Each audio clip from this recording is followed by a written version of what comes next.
Today, we're embarking on a really fun journey. We're going to break down exactly how a quirky, postmodern 1987 fairy tale went from a somewhat confusing theatrical release to an absolute, undisputed cinematic treasure. So if you're someone who loves deep dives into the real magic of filmmaking, you are definitely in the right place. Let's get started. I bet you can hear the exact voice saying that right now, can't you?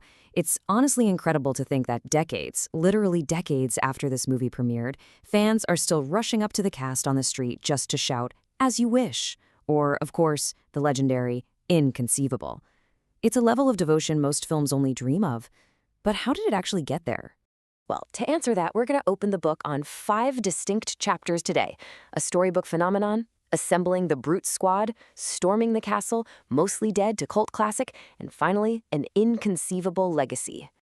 Okay, let's dive right into this. Chapter 1, a storybook phenomenon, true love and high adventure.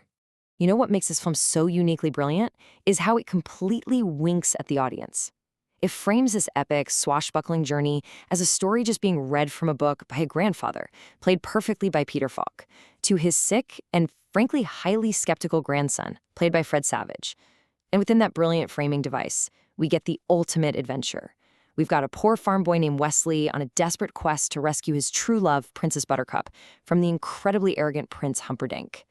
Along the way, he runs into a wonderfully bizarre crew, including a masked pirate, a literal giant, and a Spanish swordsman who is hell-bent on revenge. It's this deft, incredibly intelligent mix of romance and comedy that just totally refreshes the tired old damsel in distress trope. But here is the really wild part. Actually getting this movie made was an inconceivable underdog quest of its own. Which brings us to Chapter 2, Assembling the Brute Squad, Beating Development Hell. The road to getting this film greenlit was, well, cursed. It was a decades-long saga. Way back in 1973, 20th Century Fox actually bought the rights for $500,000.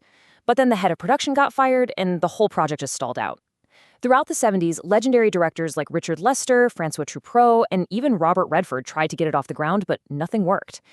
It wasn't until the 1980s that director Rob Reiner, who had obsessed over the book ever since his dad gave it to him as a kid, finally got it greenlit, thanks to financial backing from television legend Norman Lear. And the casting? Oh man, this is where it gets super fascinating. Before Cary Elwes, Robin Wright, and Wallace Shawn locked in their iconic roles, a massive roster of huge stars auditioned. For Buttercup, they actually looked at Meg Ryan, Uma Thurman, and Whoopi Goldberg. For the criminal mastermind Visney, they considered Danny DeVito. And for the gentle giant Physic, they looked at Kareem Abdul-Jabbar, Liam Neeson, who, funny enough, was turned down for actually being too short, and Arnold Schwarzenegger. Arnold was the original choice in the 70s, but by the 80s, he had become way too expensive. $5 million. That staggering number was the payout for a professional wrestling match in Tokyo that Andre the Giant was originally scheduled to participate in. The production absolutely needed Andre to play Physic, but his schedule was totally blocked. Then, miraculously, right near the end of casting, that massive Tokyo match was canceled, and that finally freed up Andre to take the role that would basically immortalize him in cinema history. Let's move on and see how this all builds. Chapter 3, Storming the Castle, the magic of production.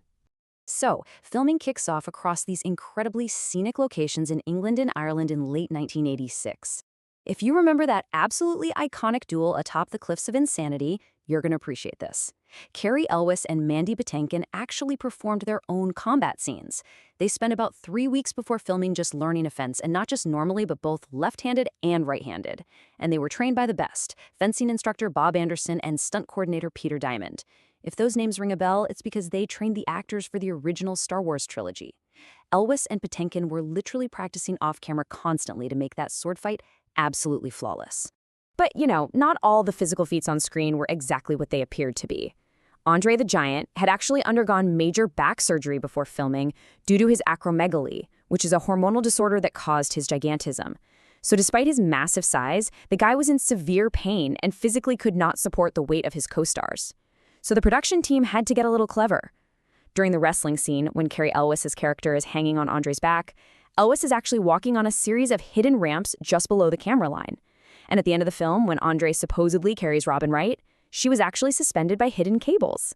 It's just a beautiful example of movie magic compensating for real-world struggles.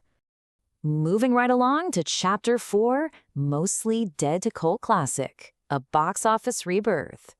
Now, the film was made on a relatively modest budget of $16 million. While Rob Reiner clearly knew he had a masterpiece on his hands, the studio, 20th Century Fox, found themselves facing a major problem. They had absolutely no idea how to market the thing.